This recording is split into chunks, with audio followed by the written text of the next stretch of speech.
one and all. Welcome to Venkatesam Chemistry YouTube channel. In this video, I'm going to discuss about experimental determination of order of the reaction. And in this, there are 5 methods are there to find out the experimental determination of order of the reaction.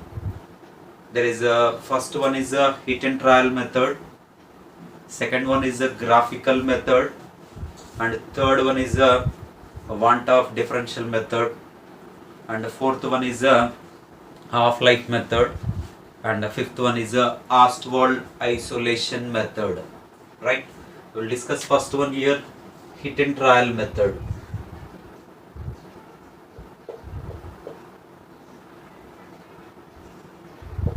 Hit and trial method.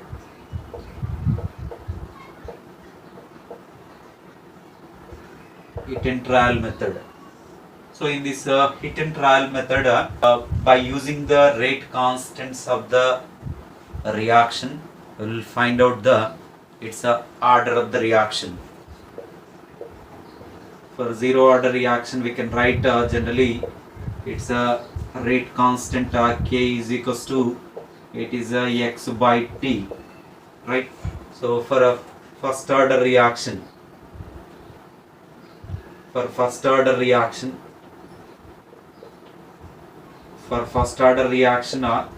a rate constant K is equals to, we'll write down this is a 2.303 by t, here log A by A minus x, right?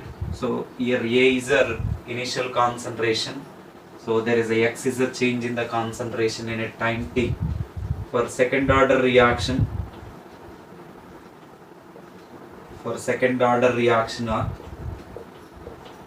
and rate constant K is equals to 1 by t into x by A into A minus x. Whenever the same reactant is involved, then we will write down the second order rate constant is this one, K is equals to 1 by t into x by A into A minus x. If different reactants are involved in if different reactants are there, reactants A and B are involved, so then we can see A and B rate constant K is equals to 2.303 by t into A minus log B into A minus x by A into B minus x. Alright, so this is one. Even for the third order reaction, so for third order reaction, and we will write down this third order reaction. For third order, so here rate constant K is equals to 2t into x into 2a minus x divided by a square into a minus x square whole square. This is for the same reactant is involved. For nth order reaction, rate constant K is equals to 1 by, this is a t into n minus 1. Here it is in 1 by a minus x whole power n minus 1 minus this is a 1 by a power n minus 1. So this is a rate constant for the nth order reaction. From the units of nth order rate constant also. So units of nth order rate constant. Nth order rate constant. Units of nth order rate constant. That is units of nth order rate constant is a liter power n minus 1 and a mole power 1 minus n and a time inverse, right? So from the units of nth order rate constant, that is liter power n minus 1, mole power 1 minus n and time inverse, from the units of nth order rate constant also we can find out the its order of the reaction. Right. So second one is a graphical method.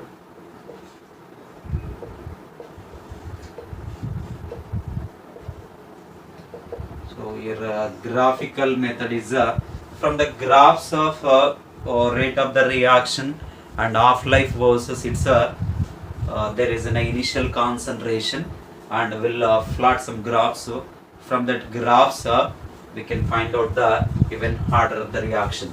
As all we know that from the rate, there is a rate is equals to, we'll write that is dx by dt is equals to, and that is a rate constant k into its a minus x whole power n, right? For nth order reaction we'll write like this. For a zero order reaction and first order reaction, how the graphs are going to be changed, we'll discuss in this one.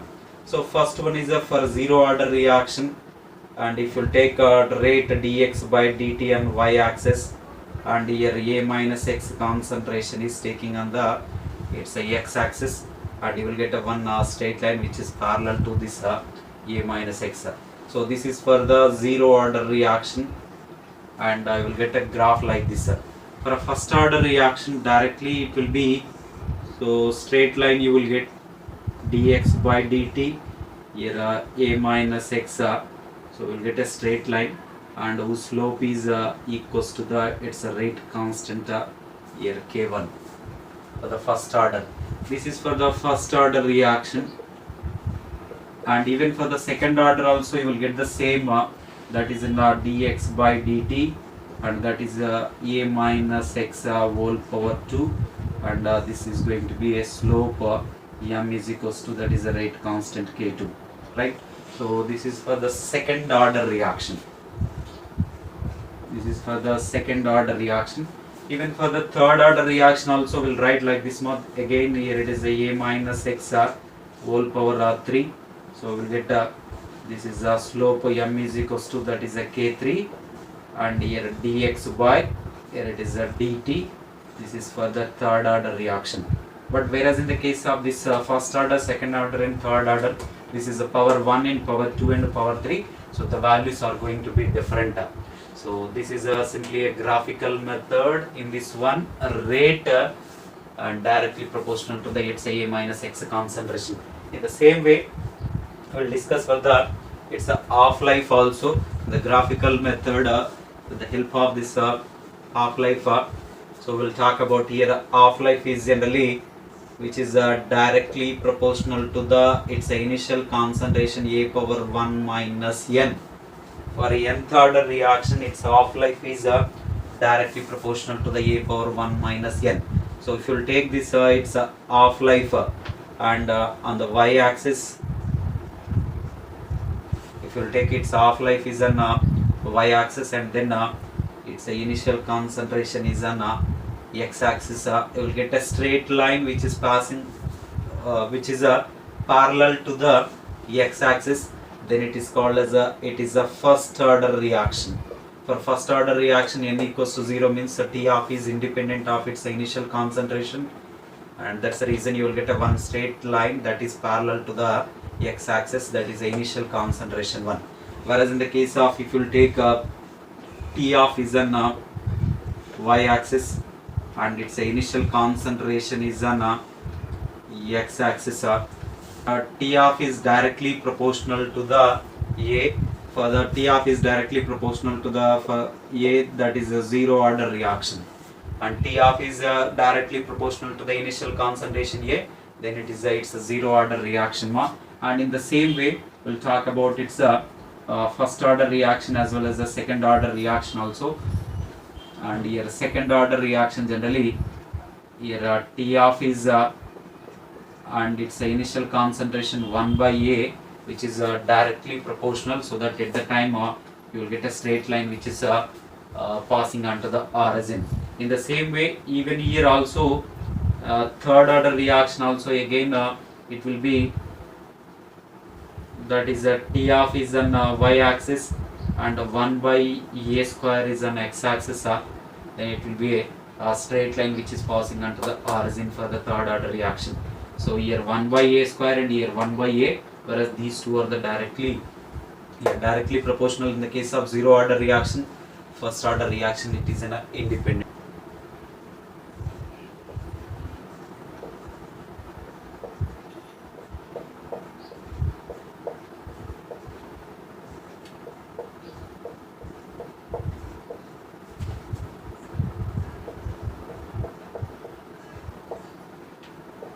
quanta for differential method.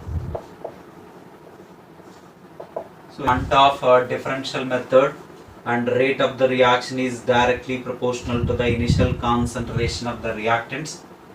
For the nth order reaction, we'll write like this: rate is directly proportional to the concentration of power n, and if you remove the proportionality, you will get that R is equals to K into rate constant. It's a concentration power n. If I will take for the two different conditions, R1 is equals to, this is a K into C1 power n, and whereas R2 is equals to, this is a K into concentration C2 power n.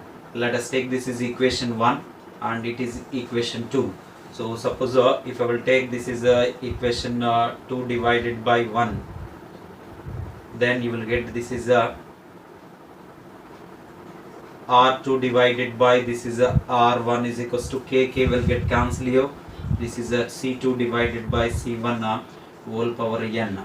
Okay, so if we'll take this one as a logarithm on both sides, so log R2 by here R1 is equals to, so I will write this is a log this is C2 divided by this is C1 whole power n. So log A power m will come front here, so that I can write here I can change the numerator into denominator and the denominator into numerator, it will be the same, or you can directly write no issue. So log, here I will I'm taking this one is log R2 by, here it is R1 is equals to, this is a n into log this is a C2 divided by C1. So if I will take n as the subject of the formula here, I can write this is a log m by n, log R2 minus this is a log R1. Log m by n, I can write down the log m minus log n divided by this is in a log C2 minus this is a log C1. So this is the order of the reaction, where n is the order of the reaction. With the help of this rate of the reaction, want of differential rate R and its initial concentrations we can easily find out its order of the reaction method.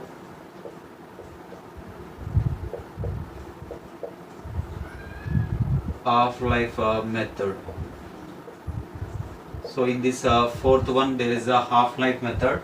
As all we know that when we are deriving the rate constant in that half-lives, we have seen from all the half-lives and nth order rate constant half-life, we have seen that T of is directly proportional to the its initial concentration power n minus where it is a 1.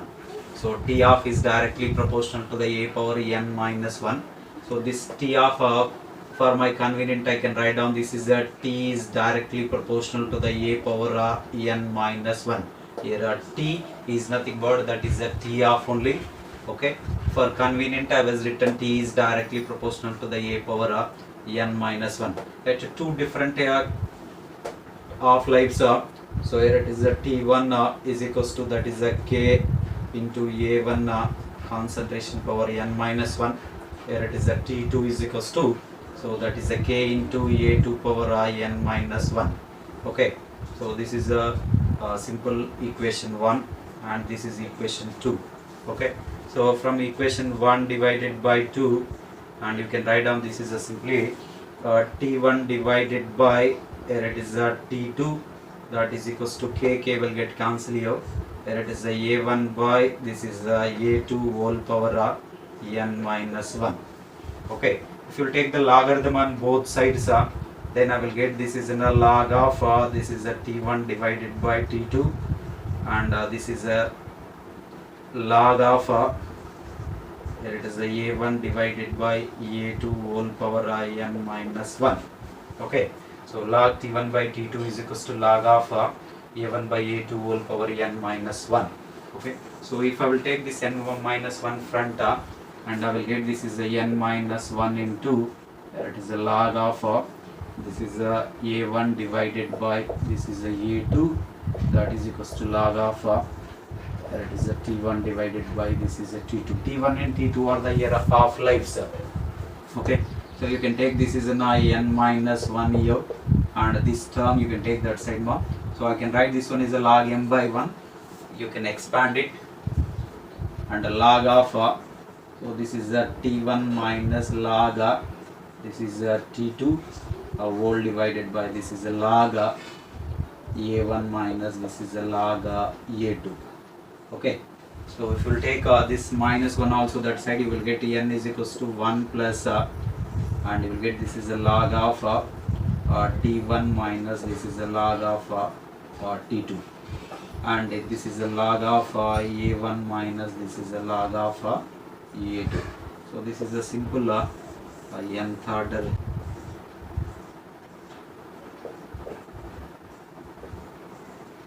Ostwald isolation method.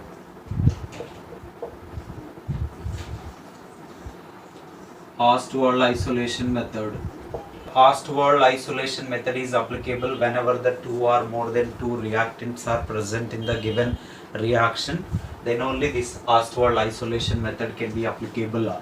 So two or more than two reactants should be present in this one, then only and this method can be applicable. And consider a reaction that is an A plus B plus C gives rise to the it is in a product, right? So in this case whenever I was written that it's a rate of the reaction, and rate is equals to I'll write it's a rate constant K into concentration of here A power m, and here concentration of so A power x you can take, and the concentration of this is a B power y, and concentration of this is a C power so z you can take, right? So whenever for this reaction A plus B plus C gives rise to the product, if you write it's a rate of the reaction, rate is equals to K into concentration of A power x, B power y, and C power z, right? At a particular rate R1 is equals to there is a constant rate constant into here A1 power whole power x, it is a B1 power y, and this is a C1 power z.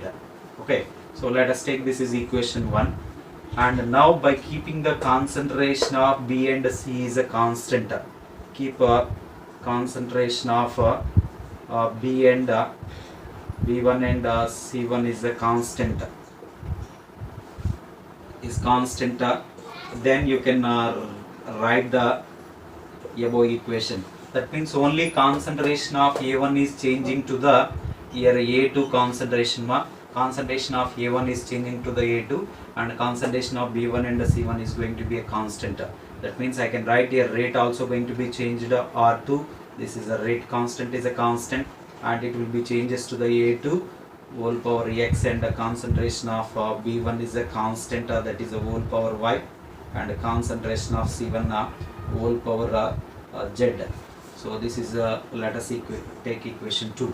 From equation 2 divided by 1, and you will get this is an R2 by R1 is equals to K, and K will get cancelled, and only this concentration of A2 whole power by this is the concentration of A1 and whole power x, right? So from this we can easily find out there is an order of A is equals to, you will get as the x. So order of the reactant A is equals to x. Similarly we can find order of B is equals to, so order of B is equals to y, and order of C is equals to that is z.